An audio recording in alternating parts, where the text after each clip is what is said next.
Kia ora koutou katoa. This is the fifth video in a series on treaty principles, a guide to key readings. So Wittgenstein once wrote, "Language sets everyone the same traps. It is an immense network of easily accessible wrong turnings." Now for this video, I am staying with the focus on the historic treaty. In 2014, the Waitangi Tribunal released its Stage 1 report on Northland, entitled He Whakaputanga me te Tiriti, the Declaration and the Treaty. So this inquiry was into the whole context and meaning of Te Tiriti or Waitangi, especially to the Māori signatories. The tribunal found that Ngāpuhi or Northland Māori did not cede their sovereignty. And on this basis, in its Stage 2 report for Northland, released only in 2023, last year, the tribunal has begun reworking treaty principles on the basis of no cession of sovereignty.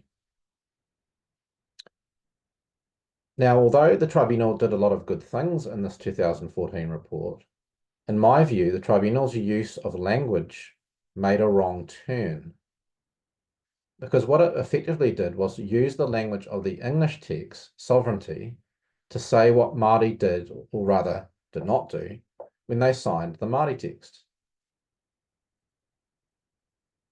But this, somewhat ironically, does not tell us about that Māori text, which we now know as Te Tiriti or Waitangi, that the bulk of the Māori signatories signed. The tribunal's conclusion is therefore quite problematic. What does the Māori text say?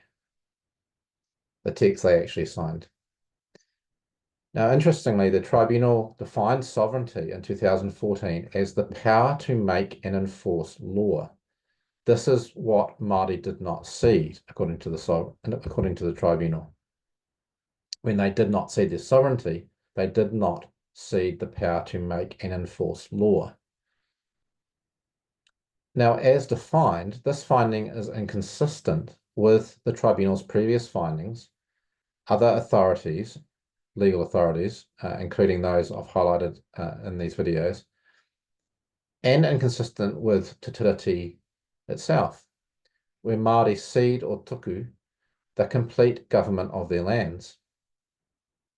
Now, government, or the power of government, is always tied to lawmaking in the English view of the world.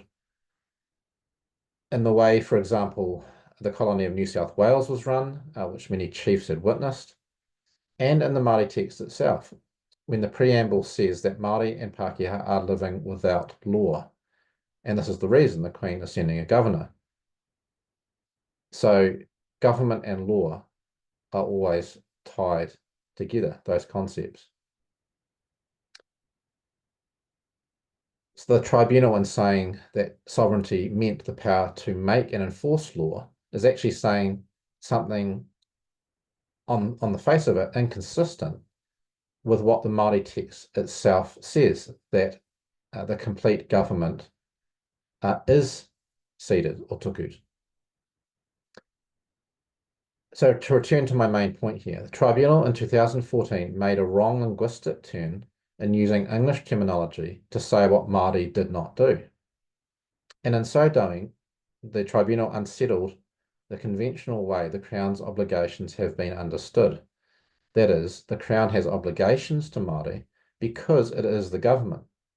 If it has no governing or sovereign authority, then the basis of its obligations to actively protect Māori rights, interests, and rangatiratanga is in doubt. On the other hand, from a Māori point of view, the tribunal was correct in stating that chiefs in 1840 were assured of their tribal self-government or independence, their tino rangatiratanga, which of course is what Article 2 affirms. Note what the tribunal itself says about its decision in its recent 2023 report.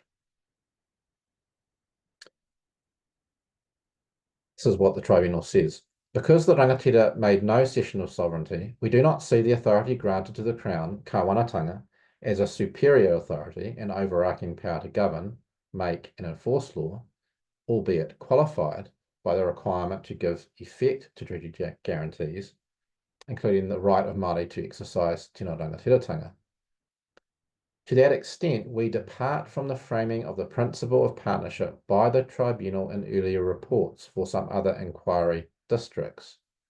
So note that the tribunal is acknowledging explicitly that they are departing from the way they have previously framed the principle of partnership, which has governed treaty interpretation really from at least 1987.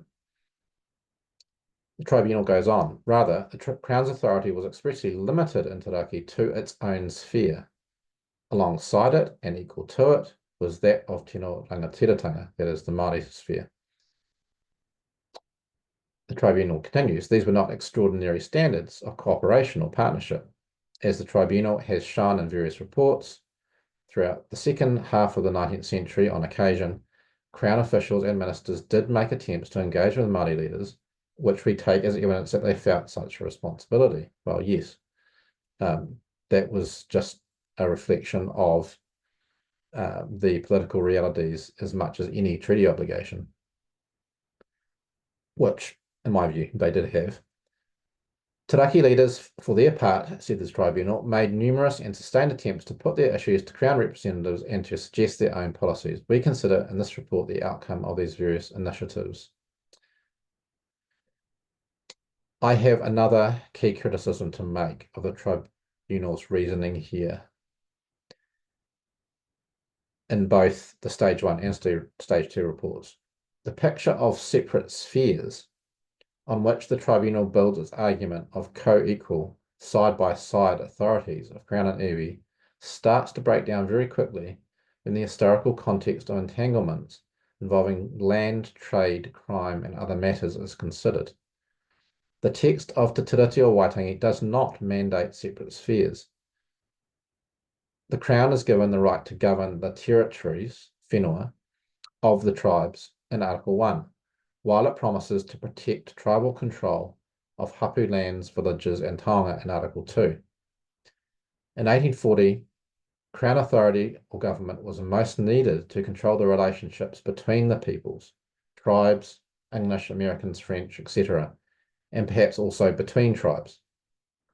The Crown would, however, recognise hapu control over local issues of land and custom, and to that extent, there was a separate sphere of Māori or tribal control over lands, people, and taonga and tikanga. Now, you can read more of the Tribunal's 2023 analysis at the links below, and also the 2014 report as well. I will end it there, but we'll finish the series next time by briefly discussing the Y262 report on the treaty and one of Mason Jury's key essays. Kia ora tātou katoa.